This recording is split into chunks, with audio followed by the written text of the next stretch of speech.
D. Citizens' duties. Why can't we have only rights and no duties? It is often said that rights and duties are two sides of the same coin. Do you know what it means? Let us take an example. Right to equality means that men and women must have equal status and equal treatment. Does this happen in real life? Unless all members of society respect this right and fulfill the duty of treating women as equal, this right will never fully come into being. Therefore, it is the duty of every citizen not to engage in domestic violence against women and to oppose ill treatment of women, because women are not treated equally and practice of female foeticide is prevalent. Is it not our duty to respect women as equal citizens? You will now understand why duties are important for the fulfillment of rights. Just as society must respect our rights, society expects that we accept certain responsibilities as our duties. Some duties are listed in the Constitution as a fundamental duties. These include to respect the Constitution, to respect national flag and national anthem, to protect the country, to adopt a feeling of brotherhood towards all citizens of India, to protect the environment, to adopt a scientific approach, etc. Is there punishment if these duties are not performed? Ecological balance. Human beings are dependent on environment for air, water, trees and minerals. If we use these natural resources indiscriminately, that leads to environmental degradation. Our present generation may be happy to use as many trees as it can cut down, but what will happen to later generations? Already, over-exploitation of natural resources is leading to crises such as drop in rainfall, rise in temperature, and many other environmental hazards. This only shows the importance of duties. It is not our duty to use the natural resources carefully. Think of others and think of our future generations. Activity.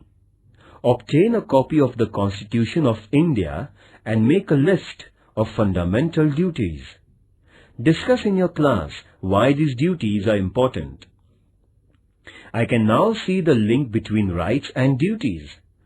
Unless we are bound by the duty to protect our environment, how can later generations enjoy the benefits of forests and fresh air and other natural resources?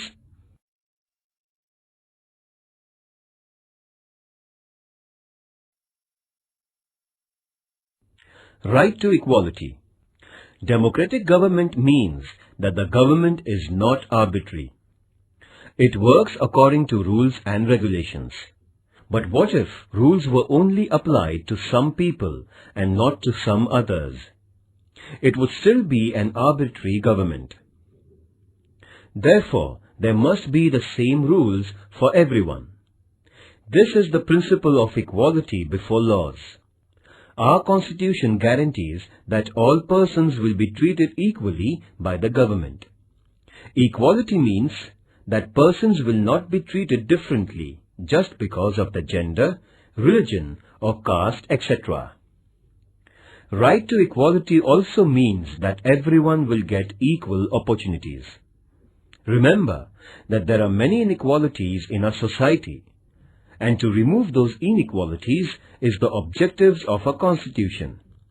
Therefore, it is the responsibility of the government not only to treat all persons equally, but to implement policies that will bring equality in our social relations.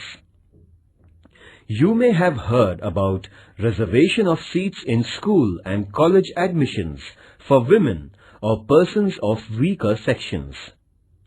This is an example of government's efforts to bring equality. Right to equality does not mean only equal legal treatment.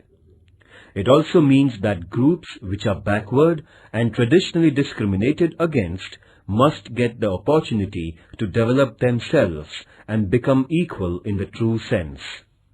Thus, right to equality puts a responsibility on the government to remove injustice and inequality.